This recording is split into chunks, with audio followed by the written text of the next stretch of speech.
itu saya kira luar biasa, dan kalau menurut kami semua sekolah juga seharusnya harus berani untuk memulai. Jadi meskipun sekolah harus benar-benar menyiapkan semua fasilitas itu, akses, guru punya kemampuan itu, tapi jangan jadikan itu sebagai kendala. Justru itu harus dimulai sambil kemudian belajar dan meningkatkan diri.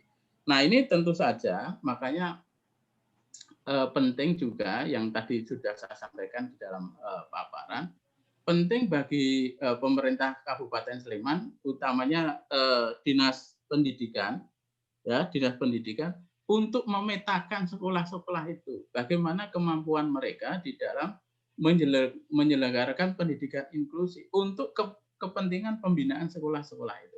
Artinya sekolah yang masih kurang, kan tentu apa yang kurang yang harus ditingkatkan, apa yang harus diperbaiki, sarana apa yang harus diadakan, itu pentingnya pemetaan. Karena kalau kita tidak memetakan sekolah-sekolah itu, karena kita sepakat, ya, saya masih ingat kemarin dari bidang SMP, Dinas Pendidikan pada waktu FGD yang dulu, juga sudah mengatakan bahwa memang sebelumnya sekolah-sekolah tertentu aja yang kemudian dideklar sebagai sekolah inklusi. Tapi saya kira saya sepakat dengan Dinas Pendidikan bahwa ke depan itu tidak ada sekolah inklusi yang tertentu, tapi semua sekolah itu adalah inklusi. Jadi semua harus memulai meningkatkan kapasitasnya, diimbangi pemerintah, memetakan, kemudian bisa melakukan pembinaan untuk bisa meningkatkan kemampuan sekolah. Ya, saya kira SMP 1 saya kira juga apa yang pengalaman-pengalaman itu kemudian bisa ditularkan kepada sekolah-sekolah lain. Jadi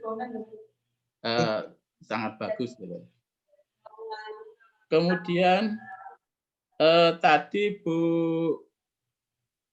Muslinah, ya, Bu Muslimah dari pelayan. Mursinah, Pak. Mursinah. Ya, Mursinah. J. Dari pelayan, ya. Jadi tapi kami tinggal di Berbah. Ya, tinggal di Berbah, ya. Tapi saya kira isu menarik tadi soal GPK, ya, karena salah satu kesulitan yang selalu dilontarkan oleh sekolah itu adalah GPK. Saya pernah dulu ketemu sekolah itu, mohon maaf, kepala sekolahnya ketika kita tanyakan kenapa menolak difabel masuk ke situ, beliau bilang bahwa ya memang sudah ada anak-anak yang diterima, dan itu tadi saya bilang penyandang disabilitas itu kadang itu nandai, mereka akan masuk ke sekolah-sekolah yang memang biasa mau menerima mereka. Jadi makanya ada sekolah yang overload, mau terima itu, tapi sekolah minimnya guru pendamping khusus atau GPK itu. Jadi saya kira intinya hanya butuh solusi, Pak. Ya, dalam mau beberapa menerima dan butuh. Ya, solusi. Jadi gini, ini penting juga, ya, karena ada beberapa pendekatan yang dilakukan. Pertama, memang ada yang kemudian orang tua yang secara mandiri, ini tentu orang tua yang memang secara ekonomi mampu, ya. Kemudian dia membayar sendiri ke orang yang bertugas untuk mendampingi anak ini. Jadi di sekolah itu nggak ada GPK, ya, tapi ada GPK yang dibayar oleh orang tua untuk mendampingi itu. Tapi saya kira ini hanya orang tertentu yang bisa lakukan ini. Yang kedua, saya kira di DIY ini juga ada pemerintah, saya nggak sebut, ya, udah ada yang setiap tahun ketika merancang anggaran pendapatan dan belanja daerah itu memberi kesempatan pada sekolah-sekolah untuk mengajukan kebutuhan GPK. Jadi kita mau di tahun 2021 misalnya, pembahasan di tahun ini 2020, itu sudah ada usulan-usulan dari sekolah mengenai kebutuhan GPK. Nah, GPK itu kemudian yang jumlahnya sudah hitung, ya itu kemudian yang dianggarkan di APBD berjalan nantinya. Jadi pemerintah kabupaten atau kota itu membiayai itu kebutuhan GPK itu. Di samping itu kan selama ini Pemda DIY juga membantu untuk guru GBK itu, tapi itu sangat sedikit ya. Karena itu ya penting pemerintah kabupaten kota itu bisa menganggarkan untuk biaya guru GBK. Jadi kalau tadi Pak Budi Sanyoto kan bilang di Sleman intinya gini Pak Winarta, kita ya, itu bagaimana memberdaya. Ya, halo, ya Bu. Halo, ya, oke, saya lanjutkan dulu. Jadi Pak Budi Sanyoto tadi bilang di Sleman itu harus dipastikan tidak boleh ada anak yang tidak sekolah karena dia tidak mampu membayar, ya kan? Jadi semua anak harus sekolah. Makanya kalau konteks berperspektif disabilitas ini juga penting juga bahwa tidak boleh ada anak yang tidak sekolah gara-gara dia itu disabilitas. Gitu. Jadi tidak hanya persoalan biaya kalau penyandang disabilitas, tapi itu faktor yang lain gitu. Jadi nggak boleh ada anak yang tidak sekolah gara-gara dia itu seorang penyandang disabilitas. Itu makanya yang harus cari jalan keluar. Kalau misalnya soal GBK, gimana cara memecahkannya, mobilitas, bagaimana cara memecahkannya. Nah, ada hal yang lain juga yang perlu dipertimbangkan karena juga beberapa pendidik ya itu juga berpikiran bahwa menurutnya bahwa guru pendamping khusus ini atau GBK ini nggak harus selalu dijadikan alasan bahwa kalau nggak ada GBK proses pembelajaran untuk difabel nggak bisa dilangsungkan. Karena itu ya guru kelas ya pengampu mata pelajaran itu harus diberi kemampuan-kemampuan supaya dia itu juga bisa memfasilitasi proses pembelajaran meskipun ya itu nggak ada GBK. Tadi seperti dicontohkan tadi di SMP 1 Sleman tadi kan kalau tuli kemudian dia bisa membaca atau bisa berkomunikasi lewat gerak bibir atau bahasa bibir, maka sebetulnya antara guru dan dia itu bisa berkomunikasi, tinggal membutuhkan penyesuaian. Mungkin juga untuk yang lain juga seperti itu. Jadi GBK tidak harus selalu ada, meskipun kami paham itu sangat diperlukan, karena itu harus mencari jalan keluar yang mungkin bisa dilakukan, ya dukungan pemerintah dalam hal pengadaan guru GBK, mungkin orang tua yang mampu juga bisa itu, tapi juga guru kelas memegang peranan penting ya, untuk bisa melakukan itu. Ya, saya kira itu tadi Ibu ada yang memberikan respon tadi.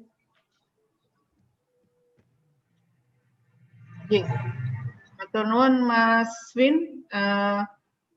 Ini sebenarnya 12, tapi saya mohon ada tambahan sedikit waktu karena ada pertanyaan yang penting yang masuk ke chat WA saya dari orang tua disabilitas. Mungkin saya bacakan ya pertanyaannya. Anak saya berkebutuhan khusus tunanetra kanan dan low vision sebelah kiri. Hanya bisa melihat 1 meter benda besar. Kami kewalahan untuk pembelajaran online. Sudah konsultasi dan sering menyampaikan ke pihak sekolah. Permasalahan serius terjadi ketika ujian online. Karena keterbatasan si anak dan tidak ada tambahan waktu. Saya mau tanyakan apakah ada jalan dalam hal ini untuk menyampaikan ke Dinas Pendidikan dan Olahraga. Mohon sarannya, anak saya sekolah di sekolah inklusi. Begini, ini mungkin mohon tanggapan ya terkait dengan masa pandemi ini. Ada anak tunanetra yang sekolah di inklusi. Nah, ini orang tuanya kewalahan di dalam memfasilitasi karena orang tuanya anaknya nggak begitu bisa mengejar sistem pembelajaran online. Nah, monggo ini mungkin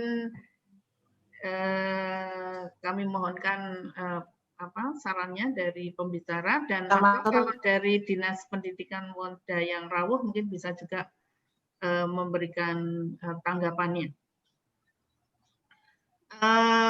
Kemudian tadi mengenai ada yang permasalahan tidak memiliki guru bahasa isyarat, ya ini dari teman-teman Gergaten menyarankan untuk apa namanya menghubungi guru bahasa isyarat ya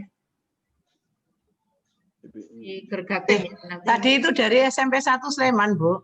oh, Cuma saya komunikasikan dengan orang tua, ternyata anaknya itu tidak perlu bahasa isyarat.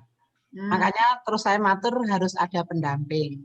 Kemudian saya ingin ikut menjawab yang pertanyaan yang sebelumnya tadi.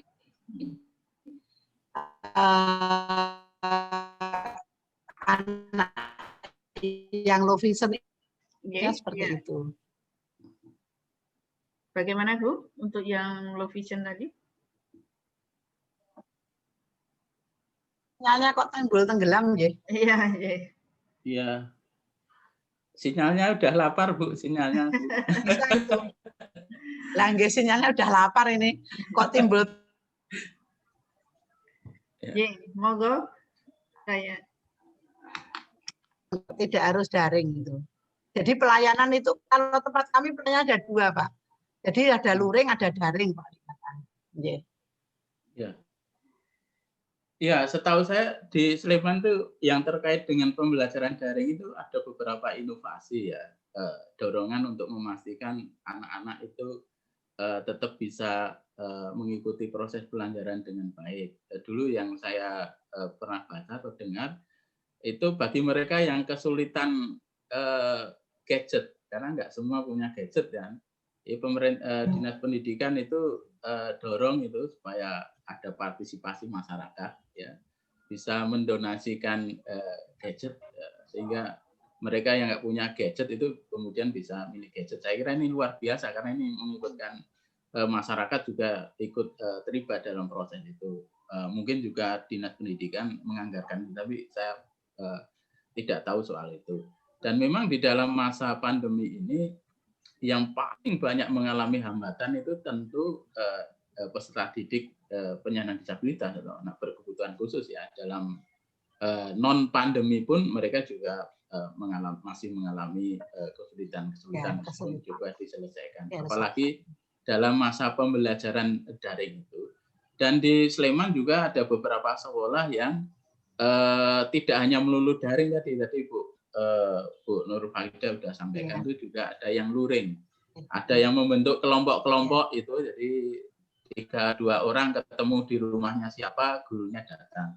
Ada juga yang punya kebutuhan secara individu, itu juga ada yang didatangi. Jadi saya kira masa pandemi itu juga telah mendorong kreativitas guru. Saya memahami masa pandemi ini kalau orang bayangan guru itu jadi ringan ya karena nggak ngajar.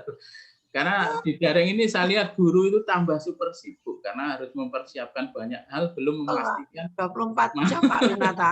Masing guru ya, 24 kami jam ini harus terus siaga ini. Ya paham, kami juga keluarga guru Bu, jadi tahu bagaimana repotnya guru di masa pandemi itu. Ya itu makanya ini perlu juga dukungan pemerintah karena guru ini jadi lipat ini tugasnya, terutama yang punya siswa penyandang disabilitas itu, karena mereka lebih banyak lagi perhatian. Saya kira itu Bu Arni. Iya, matur nuwun Mas Win. Sebelum kita tutup, sebenarnya saya kira masih banyak hal yang perlu kita diskusikan karena waktu sudah menunjukkan pukul 12. Tapi ini ada beberapa informasi yang saya kira menarik untuk di-share-kan ya dari pengalaman SLB Bakti Pertiwi. Ini telah memiliki metu kana. 2000 ekor sapi atau kambing ya, yang menjadi modal pembelajaran kewirausahaan untuk mempersiapkan alumni mandiri setelah lulus dengan kemampuannya. Nah, ini saya kira juga pengalaman yang baik untuk bisa ditularkan di SLB atau di sekolah institusi yang lain yang terkait dengan pendidikan kewirausahaan. kemudian di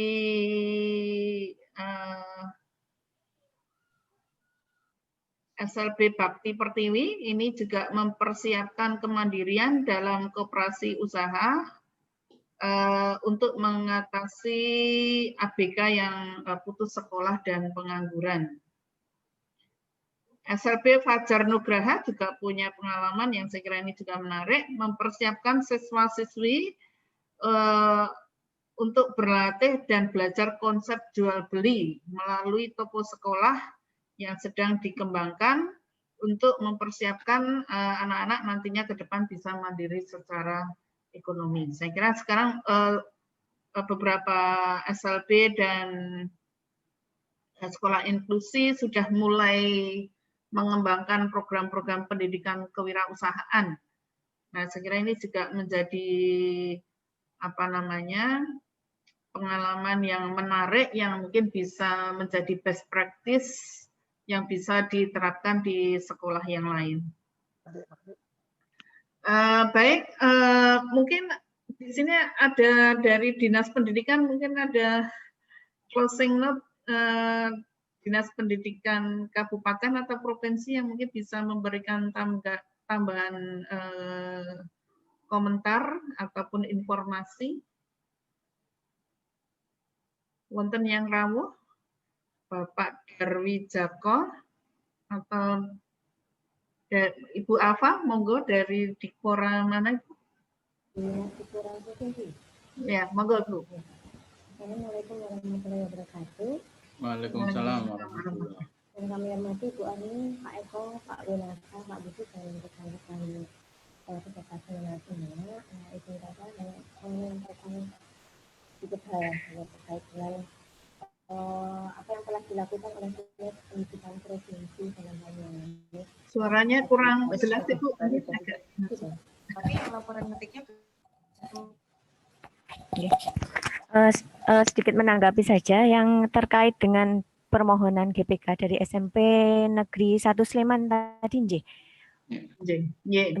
Untuk di kami itu kami ada program untuk penyediaan guru pendamping khusus, tapi kuotanya itu sampai saat ini kami baru bisa menyediakan sebanyak 115 guru pendamping khusus yang ditempatkan di seluruh sekolah penyelenggara pendidikan inklusi di Daerah Istimewa Yogyakarta. Nah, untuk penyediaan GPK itu kami evaluasi untuk setiap tahunnya, sehingga apabila mungkin ada sekolah yang tadinya ada siswa berkebutuhan khusus, kemudian di tahun berikutnya sudah lulus atau bagaimana, itu nanti akan kami gantikan dengan kuota itu akan bisa kita gunakan untuk sekolah penyelenggara pendidikan inklusi lain yang membutuhkan. Nah, untuk terkait dengan evaluasi setiap tahunnya itu, mungkin kalau dari SMP Negeri 1 Sleman tadi membutuhkan, bisa mengirimkan semacam surat permohonan ke kami, agar nanti bisa menjadi dasar bahan acuan kami untuk penyusunan penempatan GPK untuk tahun berikutnya, seperti itu. Kemudian karena keterbatasan jumlah GPK yang kami sediakan tersebut, kami juga ada beberapa kegiatan terkait pelatihan untuk guru-guru sekolah penyelenggara pendidikan inklusi maupun sekolah reguler yang belum memiliki siswa berkebutuhan khusus, agar untuk selanjutnya pihak sekolah dapat secara mandiri mengatasi segala permasalahan terkait dengan pembelajaran untuk anak berkebutuhan khusus. Dan program itu sudah berjalan 6 kali sampai dengan tahun 2019 kemarin, tapi 2020 ini kita terkendala pandemi sehingga banyak anggaran yang di-cut sehingga tidak terlaksana untuk yang pelatihan untuk guru-guru di sekolah reguler tersebut. Kemudian menanggapi yang tentang untuk pelaksanaan ujian untuk anak low vision tadi, nggih Bu? Nah, itu untuk itu silakan melayangkan surat saja ke Dinas Pendidikan Provinsi, karena nanti ada kebijakan khusus terkait itu. Mungkin nanti dengan keterangan lebih lanjut, misalnya low vision-nya itu butuh huruf apa dengan ukuran huruf seperti apa. Jadi misalnya Arial 14 seperti itu nanti akan kita buatkan khusus untuk soal ujiannya yang sesuai dengan kebutuhan siswa tersebut. Seperti seperti itu. Jadi ujiannya nanti luring ya? Ujian Iya. tidak online ya Bu ya? Nggih. Seperti itu mungkin Bu, sedikit tambahan dari saya. Wassalamualaikum warahmatullahi wabarakatuh. Waalaikumsalam warahmatullahi wabarakatuh. Dari Dinas Kabupaten Sleman, wonten?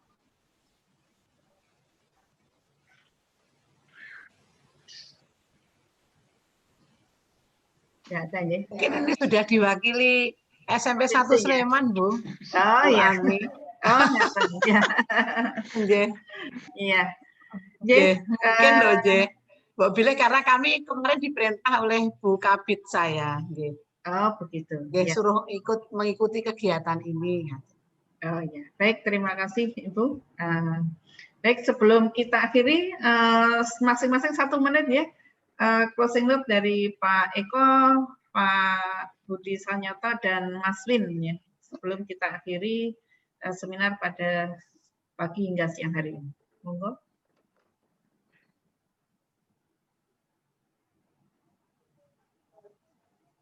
Masih termute Pak, non sewu Pak.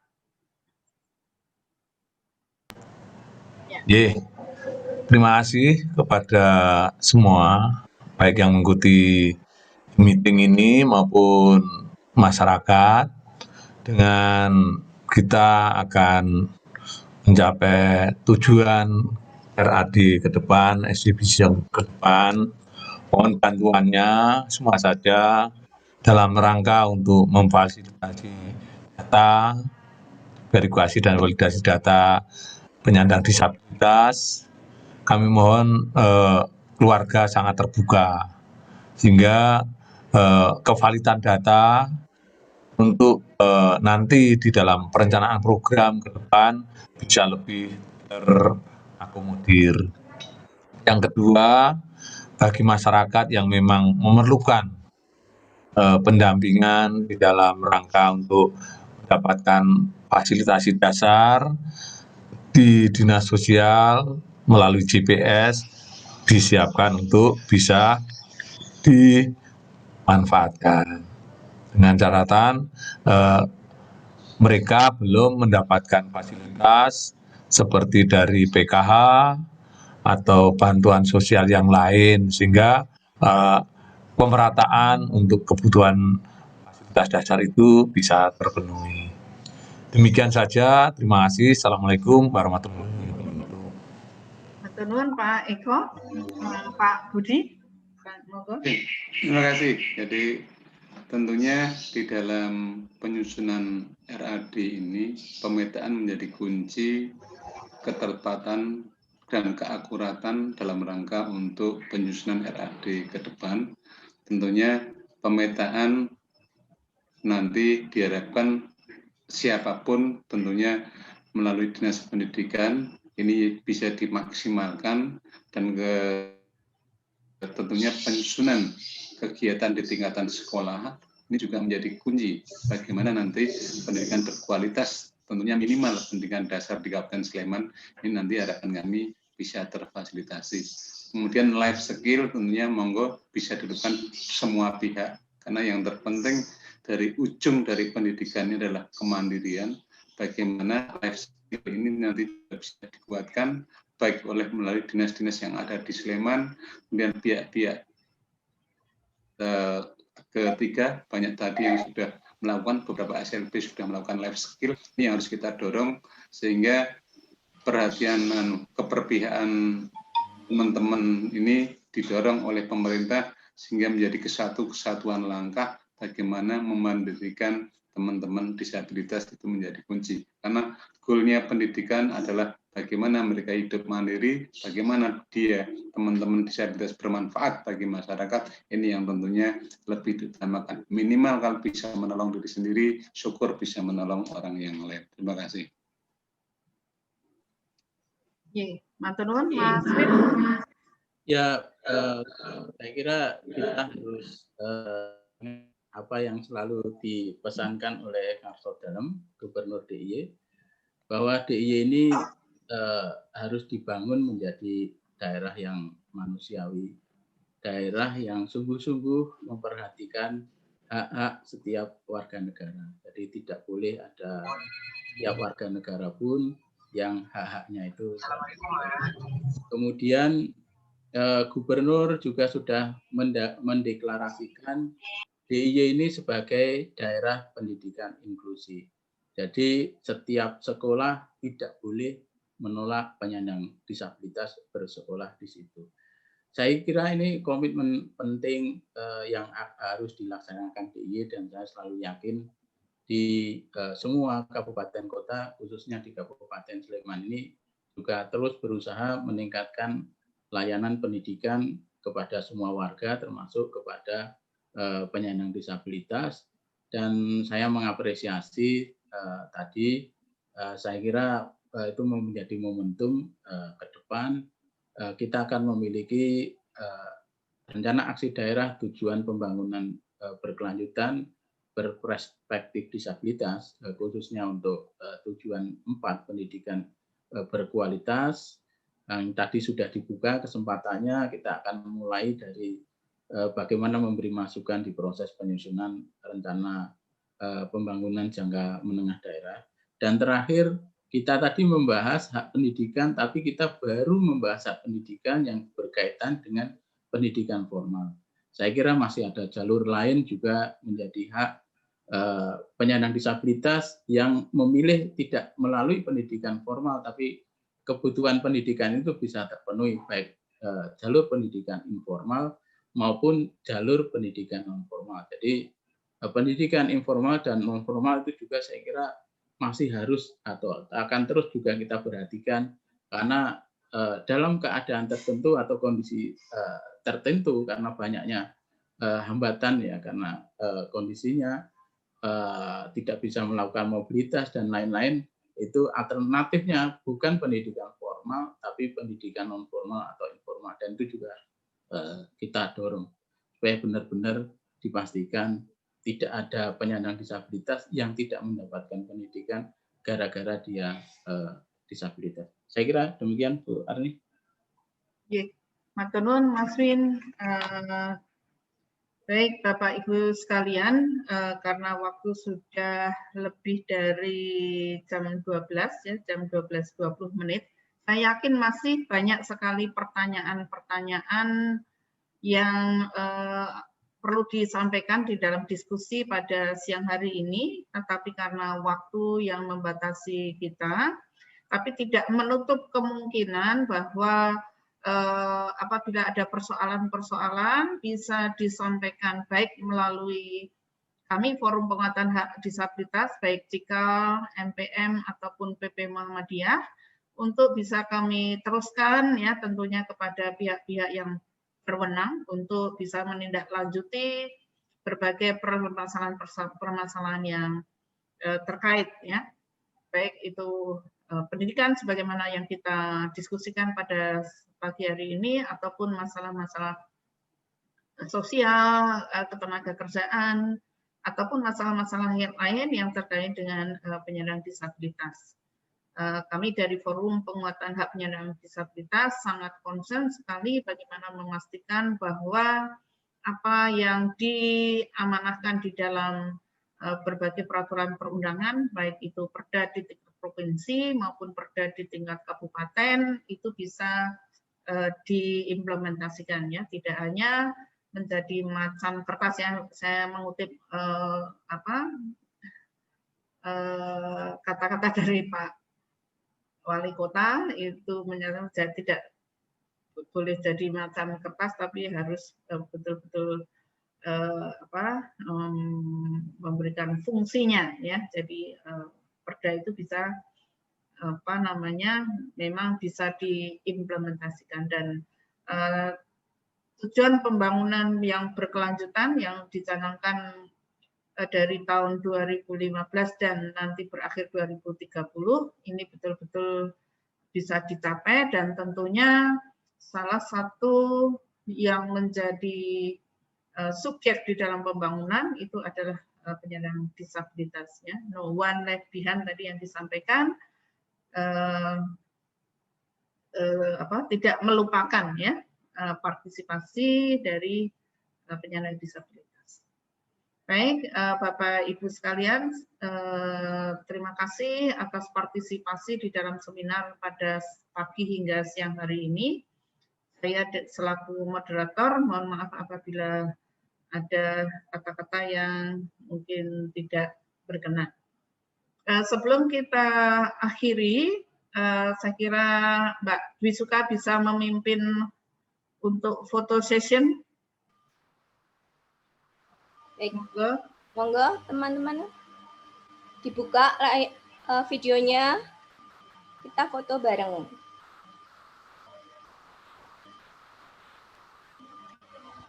Ayo, perlihatkan wajahmu. Sudah? Sudah? Senyumnya mana? Oke, nggih. Saya hitung nggih. 1, 2, 3. Ya, sudah. Baik, ketemu di udara ya kita. Ya.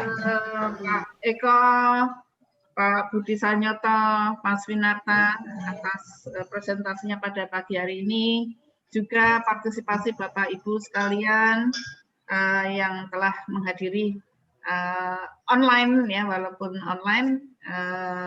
Alhamdulillah diskusi pada pagi hingga siang hari ini cukup memberikan inspirasi, mudah-mudahan apa yang kita cita-citakan bisa tercapai. Saya kira demikian, selamat siang semuanya. Assalamualaikum warahmatullahi wabarakatuh. Waalaikumsalam.